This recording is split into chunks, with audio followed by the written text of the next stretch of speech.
না হোক না হোক, কিন্তু আমি কোনো কাজ করতে চাই না। কিন্তু আবার যখন ওস্তাদ বোঝানো শুরু করলেও হবে, হয়তো ভালো হবে, খারাপ হবে, মন্দ হবে। এবার সরাসরি বিয়ের ঘোষণা দিল চিত্রনায়িকা পরিমণি। জানালেন, আমি আর একা থাকতে পারছি না। স্বামী ছাড়া একটা মেয়ের জীবন কখনোই পূর্ণতা পায় না। বিশ্বকাপ ফাইনালের পরে আবারও বিয়ে করছি। শেষ বয়সে এসে একটা নির্ভরযোগ্য হাতের উপর আমি বাকি জীবনটা কাটাতে চাই। হ্যাঁ ভিউয়ার্স, পরিমণি সরাসরি ষষ্ঠ বিয়ের ঘোষণা দিলেন নিজেই। চলুন ঘটনার বিস্তারিত জেনে আসি।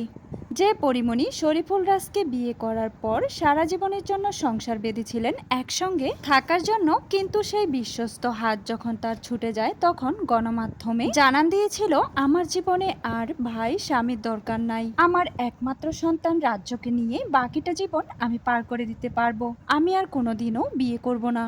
কিন্তু সেই পরিমণি আর নিজেকে গুটিয়ে রাখতে না পেরে নিজের কথা তার নিজেকেই ভাঙতে হলো। অবশেষে ষষ্ঠবারের মতো বিয়ের পিঁড়িতে বসার ঘোষণা দিলেন অভিনেত্রী নিজে। আমরা সবাই জানি পরিমণি আর্জেন্টিনার এক উন্মাদ ভক্ত। গতকাল সেমিফাইনালে খেলার আগে পরিমণি তার ফেসবুক পেজে জানান দিয়েছিল, এবার আর্জেন্টিনা বিশ্বকাপ নিলে আমি আবারও বিয়ে করব। এটাই ফাইনাল, আমি পাত্র রেখেছি।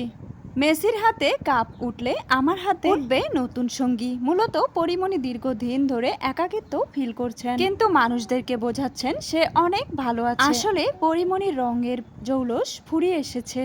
এই বয়সে এসে দিন শেষে একজন মাথার উপরে অভিভাবক তো দরকারই হয়। আর তাছাড়াও এই মুহূর্তে দুটো সন্তান ছাড়া তার আপন বলতে কেউই নেই, তার অভিভাবক কেউ নেই। পরিমণি নিজের ব্যবসা দাঁড় করিয়েছেন, সন্তান লালন পালন করেছেন, কিন্তু সবকিছু একা হাতে সামলাতে সামলাতে সে যেন হাঁপিয়ে গিয়েছে।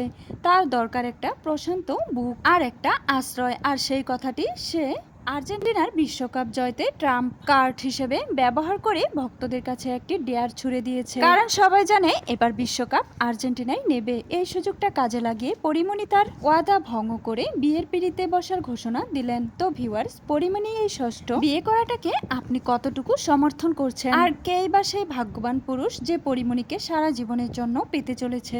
অবশ্যই আপনারা আপনাদের মতামত কমেন্ট বক্সে জানাতে একদমই ভুলবেন না।